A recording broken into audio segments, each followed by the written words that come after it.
こんにちは、スクールの加藤です。この動画では昔のレトロゲーム機を今の液晶ディスプレイにつないで遊ぶ方法というのをご案内したいと思っております。昔子供の頃遊んでいたゲーム機を今また遊んでみたいなとか、昔のゲームに昔のレトロゲーム機本体で触れてみたいなっていう方いらっしゃるんじゃないでしょうか。でも実際どうやって今の液晶モニターに昔のゲーム機つないでいいのかわからないという方いらっしゃると思います。実は結構簡単にできますので、この動画参考にしていただいて試してみていただければと思います。それではどうぞ。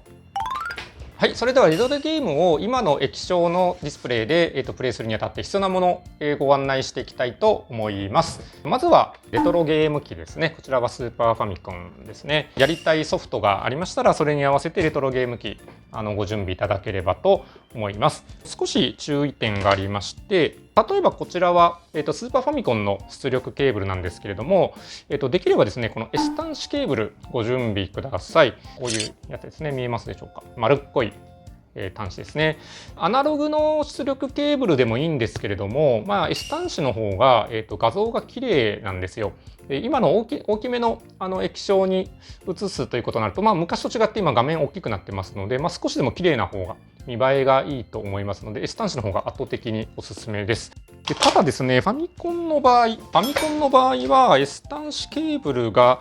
ないのではと思います。ちょっと私の手元にあるのはファミコンのもこういうアナログの出力ケーブル、音声と画像のこの3色のアナログケーブルなんですが、これでも大丈夫ですが、 S 端子の出力があるんであれば S 端子の方がよろしいかなと思います。で、あとですね、これちょっと見ていただいてわかるかな、どうなんでしょう、映像で映るかあれなんですけど、この上の部分がだいぶこうちょっと黄色っぽく変色をしてるんですね。これファミコンとかスーパーファミコンとかって使ってると紫外線でこうやって黄色っぽく変色するんですよ。これもだいぶ白ではなくてだいぶ黄色くなってきましたね。でこれ買った時すごく真っ白で、スーパーファミコンも非常に綺麗だったんですけれども、どうしても使ってるうちにこうやって変色をしてきてしまうんです。で前はですねスーパーファミコンとかファミコンは中古の弾数が多くて本当に綺麗な状態の良いものがたくさん中古市場に出回ってたんですけれども、最近はですね、海外からもう人気があるということで状態の良いファミコンとかスーパーファミコンの本体ってちょっと少なくなってきたみたいなんですね。でしかも前より高くなっててですね、私このファミコンとかスーパーファミコン6000と7000円ぐらいで買ったと思うんですけれども、今だと1万円とか1万円以上するようなんです。なんですけれども、店頭でお買い求めになる場合はですね、ぜひなるべく状態の良いものを選んでいただいてお手元に置いていただくのがいいんじゃないかなと思います。通販の場合はちょっとね選べないと思うんですけれども、なるべく状態の良いものを見てみてください。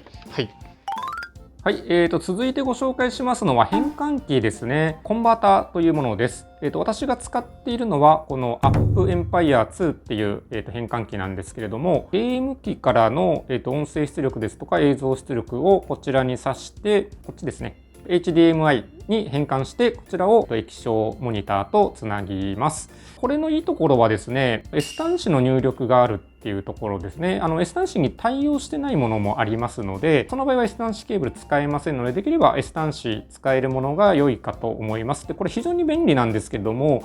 先ほど調べたら結構高くてですね、Amazon で1万円以上するんですね。同じような機能のものでもっと安い、3000円とか4000円とか5000円ぐらいのコンバーターもありましたので、ちょっと取り寄せてみてですね、使えるかどうか試してみたいかなと思ってます。間違いないものが欲しいよという方では Up Empire 2は私使ってて問題なく動いておりますので、こちらをお買い求めください。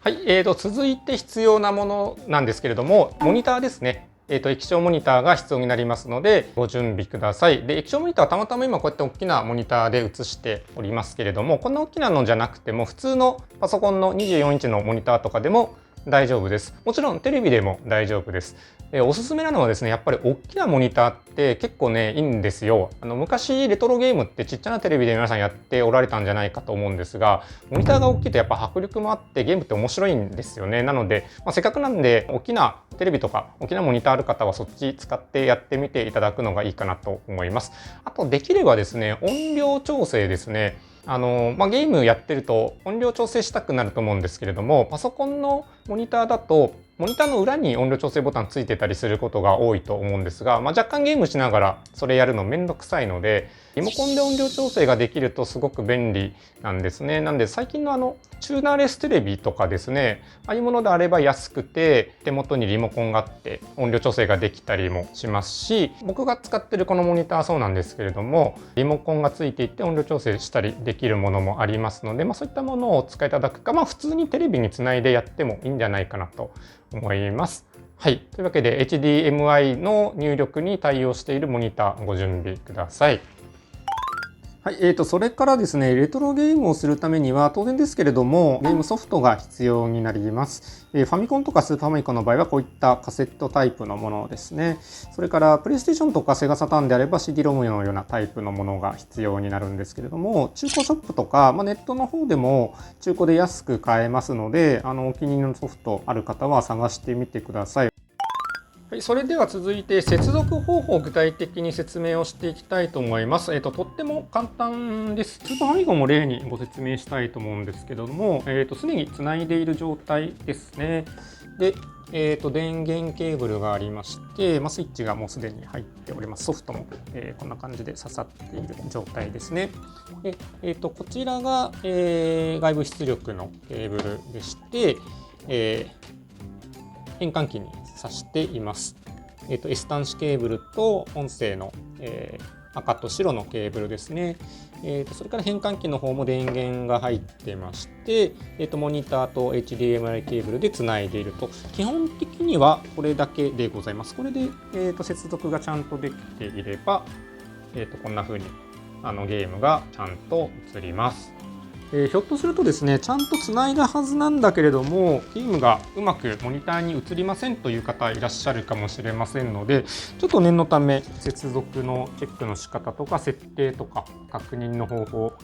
ご案内したいと思うんですけれども、まず各ケーブルがちゃんとつながっていて、電源ちゃんと入ってるかなというところは確認をしておいてください。特に S 端子ケーブルとか差し込みが甘くないかとかですね、そのあたりはチェックをお願いいたします。で、私が使っているこの Up Empire 2っていう変換器の場合はこんな感じで、物理的なスイッチがついていまして、これを切り替えると、画像入力がこのアナログの AV ケーブルなのか S 端子ケーブルなのかっていうのを選ぶことができます。S 端子を指している場合は当然この S 端子の方を選んでないといけないので、こういうところの物理スイッチが接続方法と合ってるかっていうのも確認をしてみてください。それから解像度の切り替えのスイッチもついてまして、こんな風に720と1080の解像度を切り替えることができます。ただこの機械の場合はどちらでも映りますので、私は解像度高い方にしておりますけれども、画質に違いはほぼないですかね。はい、ございません。どっちでも映るのであまり変化はないようですが、ものによってはですね、この解像度高い方1080の方にすると、画面サイズが16対9で解像度を下げると4対3の比率になりますとか、4対3の比率のものがその高い解像度だと、映像出力がされないとかっていう変換器もあるようなので、一応、この辺もチェックしてみてください。それからですね、内部のメニューがついてまして、見ていただきたいのはですね、こちらですね。ここの設定項目の中にピクチャーフォーマットで今4対3になってるんですけど、この変換器内部のメニューで出力の比率を切り替えることができるというのが特徴になってます。ズーム1、ズーム2、それから16対9っていうのがあって4対3っていうのがあります。でレトロゲーム機はほぼ4対3ですので、ファミコンとかスーパーファミコンとかプレイステーションもそうですけれども、昔の四角いテレビですね、4対3の比率に合わせて、映像が作られてますので、この4対3を選ぶということになります。でこのメニューがあるのが非常に、Up Empire 2っていうのはいいなと思ってまして、私はこれを使っています。設定メニューですとか設定スイッチがどうなってるかっていうのは個々の変換器によりますので、うまく映らないっていう場合はお使いの変換器の説明書などをご確認いただけるといいかなと思います。